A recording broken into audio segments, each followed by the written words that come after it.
स्वागत आहे तुमचं श्रद्धा मंत्रे ब्लॉग्स या आपल्या हक्काच्या मराठी यूट्यूब चॅनलवर।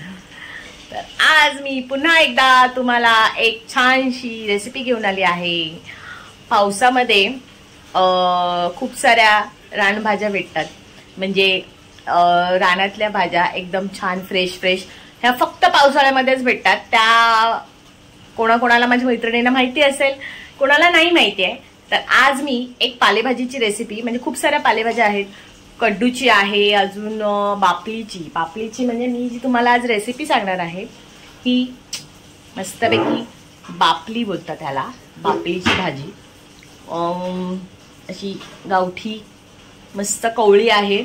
तर बरं, आज मला भेटली तर चला तुम्हाला आज दाखवेन। एकदम सोपी रेसिपी आहे। कधीतरी तुम्हाला सेम टू सेम अशी भाजी जर दिसली तर तुम्ही घ्या आणि ही रेसिपी ट्राय करा। तर ही भाजी फक्त पावसामध्येच भेटते, म्हणजे पावसाळ्यामध्येच, कारण दुसऱ्या कुठल्या दिवशी तुम्हाला उन्हाळ्यात बोला थंडीत बोला ही भाजी भेटणार नाही। काही काही भाज्या आहेत ज्या ठराविक भाज्या असतात त्या फक्त पावसाळ्यामध्येच भेटतात, असं आहे। तर चला मग आपण रेसिपी कडे वळूया, तुम्हाला मी दाखवते। तर चला तुम्ही माझ्यासोबत कंटिन्यू रहा। तर आपल्याला साहित्य लागणार आहे, हा मी 1.5 कांदा घेतलाय, लसूण घेतलेले आहेत 5-6, आणि 5-6 हिरवी मिरची। अशी तुम्ही बारीकही कट करू शकता, पण मी बारीक नाही कट करत, मी उभी म्हणजे अशी अर्धी मोठीच करते, कारण पप्पांना आमच्या दाताखाली आली का तिखट लागतं खूप, त्यामुळे ते काढू शकतात। आणि खोबरं आहे, ओलं खोबरं किसून घेतलेलं, एक अर्धी वाटी आहे। तुम्हाला अंदाजाने तुम्ही टाकू शकता किती हवे तेवढं। आणि ही अशी बापलीची भाजी बघा, ह्याची पानं थोडी अशी असतात, कवळी आहे, कळणार तुम्हाला। ह्याचा जो दांडा असतो तो बघा असा पटकन मोडला गेला आहे।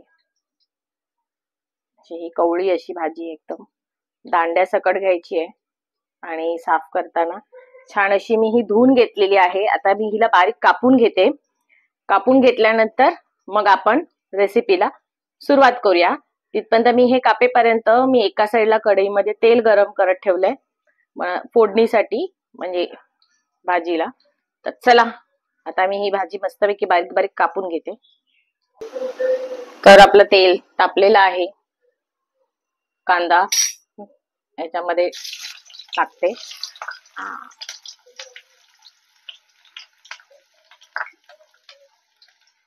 कांदा टाकल्यावर सगळं हे आपलं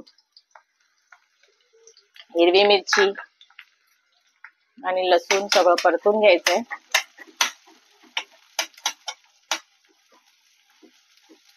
काही नाही, एकदम सोपी रेसिपी आहे ही बापलीच्या भाजीची। असं तेल कांद्यावरच करायची, हळद टाकायची, मसाला नाही टाकायचा।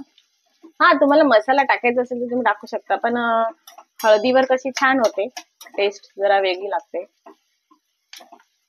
आणि ह्या भाज्या आहेत या पावसाळ्यातच भेटतात, तुम्हाला मी बोललेली। एक कड्डूची भाजी भेटते, कंठोळी भेटते, आणि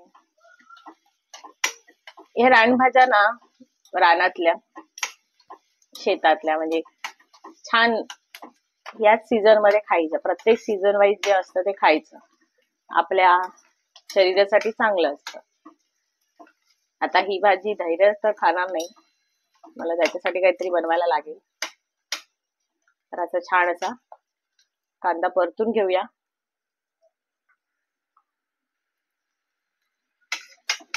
कांदा जास्त असं शिजला पाहिजे, जास्त ब्राऊन पण होऊन द्यायचा नाहीये। आता हा बघा, हा शिजलाय कांदा आपला। ह्याच्यामध्ये आपण हळद टाकूया,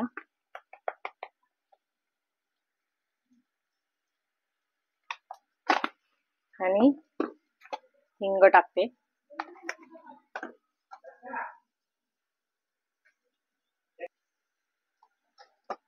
आणि आता याच्यामध्ये आपण मीठ टाकून घ्यायचंय, थोडंसंच मीठ टाकायचं, कारण पालेभाजी म्हणजे जास्त मीठ म्हणजे खारट लागते। छान असं परतून घेतलंय आणि मग परतून झाल्यावर आपली भाजी टाकायची. हे बघा मस्तपैकी अशी बारीक कापलेली आहे. आम्हाला एक जोडी पण खूप होते तिघांना.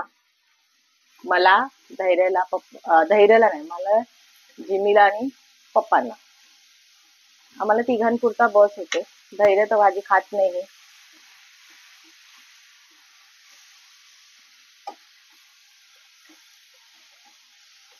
त्याला असं काहीतरी वेगळं बनवून द्यावं लागतं. हे बघा एकदम माक असते भाजी ना शिजल्यावर. थोडीशी ना एक वाफ द्यायची. भाजी कवळी आहे, शिजणार पटकन. तर आपण झाकण ठेवूया. एक 5 मिनिटं झाकण ठेवायचंय. आणि आता आपण एक 5 मिनिटं झाकण ठेवल्यावर काढायचं आहे. हे बघा वाफेवर ही पटकन शिजणारी भाजी आहे. आता ह्याला थोडस असं पाणी सुटेल. पाणी दिसतंय, पाणी थोडस सुकवायचं म्हणजे आटवायचं. आणि आटून दिल्यानंतर 5 मिनिटं मोठा गॅस करून आपण ठेवून देऊया असंच. छान दिसते बघा किती ग्रीन ग्रीन. ओके नाही.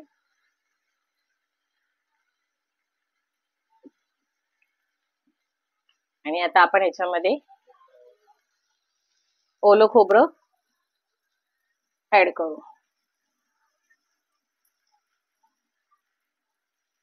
जास्त पण ओलं खोबरं टाकलं तर थोडीशी खोबरं लागणार. भाजीची चव काय येणार नाही, त्यामुळे थोडंसंच टाकायचंय. खोबरं टाकून भाजीला छान टेस्ट येते म्हणून खोबरं टाकायचंय. कोणाकडे खोबरं नसेल तर मी अशीच तेल कांद्यावर करून बनवली तरी चालेल. तर आपली आता भाजी, आता खोबरं टाकल्यावर एकदाच फक्त वाफ द्यायची. आपलं मगाशी वाफ दिलेली तेवढीच. आता वाफेवर अजिबात ठेवायची नाहीये. आता ही भाजी आपली रेडी झाली. तुम्हाला दाखवते. तर भाकरी, हे बघा माझ्याकडे भाकरी आहे, तर मी भाकरी बरोबर खाणार आहे. तुम्ही चपाती बरोबरही खाऊ शकता. तुम्हाला टेस्ट करून दाखवते. मस्त अशी गरमागरम वाफ येते आणि मी आता टेस्ट करते, सांगते.